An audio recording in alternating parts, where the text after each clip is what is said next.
Countless millions of people live on lands that have been stolen, occupied, and colonized by other people, including lands stolen, occupied, and colonized, taken from Jews, and no one grants Jews or anyone else whose lands have been stolen, occupied, and colonized the right to murder. When it comes to Hamas, Islamic Jihad, and their allies, they do not hide what this war is about.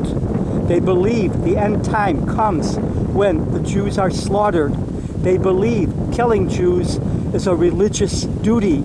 They believe that if they die while killing Jews, they die as martyrs that instantly go to heaven.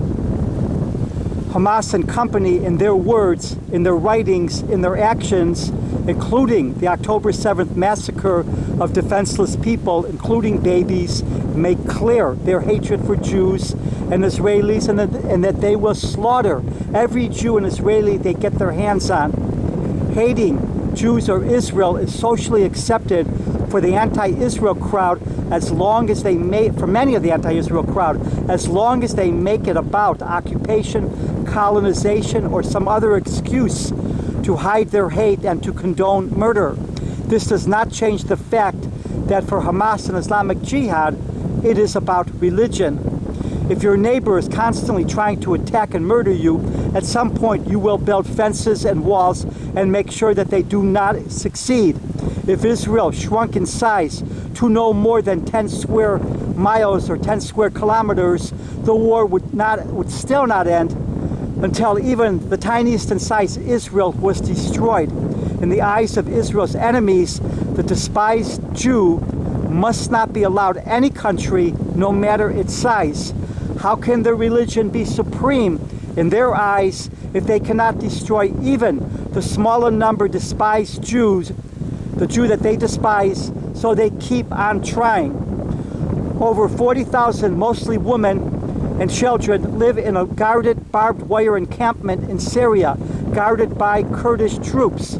They are mostly women and children. They are mostly the women and children of ISIS.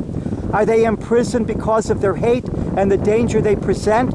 Or are they helpless people being held in captivity because of forces external to themselves?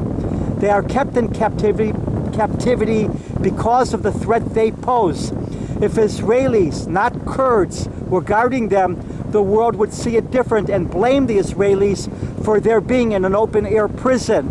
Because the Israelis are not involved, no one cares that they are kept imprisoned.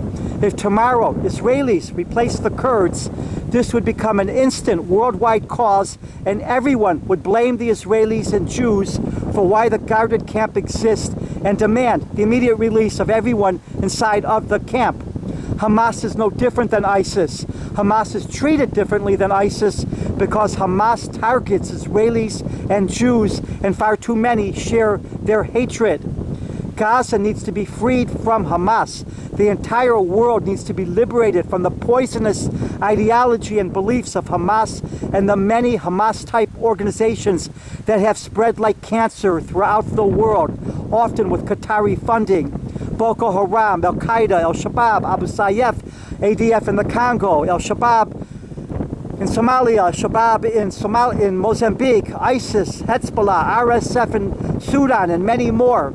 ISIS is not allowed to control territory as it once did, but because Hamas targets Jews and Israelis, the world applauds this murderous cult and wants it to control territory in a way that it would never allow for ISIS. Many want Hamas to remain in control of Gaza because they hate Jews as much as Hamas does, even though they hide this behind their pretend concern about genocide, occupation, or some other untrue reality. Meanwhile, the real genocide taking place in the Sudan by Arab militias against indigenous black Muslims receives no concern, no attention, no protest whatsoever. Nor does anyone care about the many casualties of war and deliberate murdering of countless civilians, extreme poverty and famine raging throughout Yemen, much of the Sudan, Congo region, North Nigeria, Somalia, North Africa, many places in North Africa, Myanmar, and many places else. And we all know why.